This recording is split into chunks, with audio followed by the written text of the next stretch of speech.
வீடு விஷயத்துல ரசூலுல்லாஹ் கொண்டு சொல்றாங்க, வீடு கட்டுற விஷயத்துல ரசூலுல்லாஹ் சொல்றாங்க, அதாவது ஒரு ஆதமுடைய மகன் செய்யக்கூடிய எல்லா விஷயத்திலும் அவனுக்கு கூலி உண்டு. இந்த மண்ணில் அவன் செலவழிப்பதை தவிர என்று ரசூலுல்லாஹ் சொல்றான். இந்த மண்ணுக்கு அவன் செலவழிக்கிற தவிர மற்ற எல்லாத்துக்கும் கூலி உண்டுன்றாங்க. அதாவது சோறு சாப்பிட்றதுல, வாகனம் ஓட்டுறதுல, மற்றத்துல இதுல எல்லாம் நிறைய கூலி. இது இவன் வீடு கட்டினான்டா, அது தேவைக்கு கட்டினாலும் சரி, தேவையில்லாம கட்டினாலும் சரி, வசதியா கட்டினாலும் சரி, ஆடம்பரமா கட்டினாலும் சரி, அவனுக்கு கூலி இல்லை. நீங்க 2 மாடி வீடு கட்டுறீங்க, ஒரு சதம் முழு கூலி இல்லை. இதை விளங்கிக்கணும். ஹலாலான முறையில் வீண் விரயங்கள் இல்லாம, ஆடம்பரங்கள் இல்லாம, டெக்கோர் இல்லாம வீடு கட்டுறீங்க, உங்களுக்கு ஒரு சதம் கூலி இல்லை. அப்படி நினைச்சு பாருங்க. இல்லா ஷைஉன் யஜஅலுஹு ஃபித் துராப். இது வந்து அதாவது ஹப்பாப் ரலியல்லாஹு அறிவிக்கக்கூடிய ஒரு செய்தி இது, சரியா?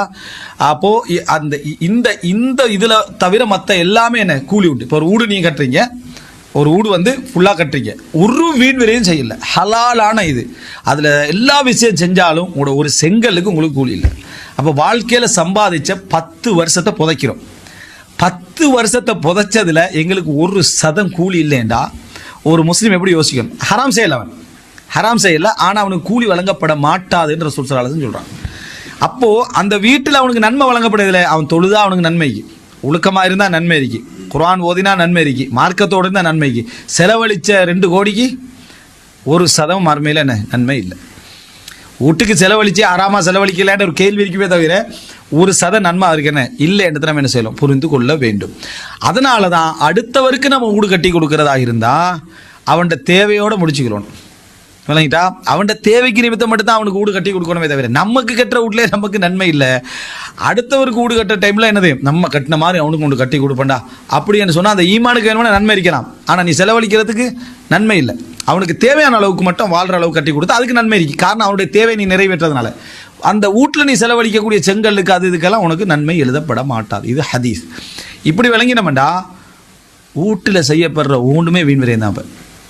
அடிப்படைக்கு மேலாக வீட்டில் செலவழி எதான் சொன்னேன், ஒன்றை இன்னொன்னோட ஒப்பிடையலான்னு சொன்னேன். சிலர் வந்து ஒன்றை இன்னொன்று ஒப்பிட்டு கன்ஃபியூஸ் ஆகிக்கிறது, சரியா? ஊடு விஷயத்தில் தனி ஹதீஸ் ரசூல் ஸல்லல்லாஹு அலைஹி வஸல்லம். ஊடு விஷயத்தில் தனியான ஒரு ஹதீஸ் இது. அப்போ ஊடு விஷயத்தில் ஒரு தனியான ஹதீஸ்ண்டா அவன் அடிப்படை தேவையை கட்டி முடிச்சுட்டான்னா நிறுத்தினன். அதில் நான் அது பண்ண போகிறேன் இது பண்ண போகிறேன்னு கொஞ்சம் பேர் வந்து 30 வருஷமாக படியில் தான் உட்காந்துட்டிக்கிறான். என்னடான்னு கேட்டால் அந்த படியில் சின்ன ஒரு தால தண்ணி என்ன செய்யுது வருது. ஏன் தண்ணி வருதுன்னா பண்ணின வேலை, அதில் அப்படி வேலை பண்ணி பண்ணி பண்ணி சிலர் பார்த்துங்க அந்த அல்மாரி நல்லா அலங்காரமாக செஞ்சுப்பா, வேலை பண்ணி பண்ணி பண்ணி அல்மாரி உடையிறதுக்கு இவ்வளோ தான் ஆகிக்கும், சரியா? ஒரு தட்டு உடையாயிரும், அவ்வளோ டெக்கோர் பண்ணிப்பாங்க அந்த அல்மாரி. அது இவ்வளோ கனத்த அல்மாரி ஆகிக்கும். பண்ணி வேலைப்பாடு செஞ்சு செஞ்சு செஞ்சு ஒரு அடி கொடுத்தா சரி உடஞ்சிடும்.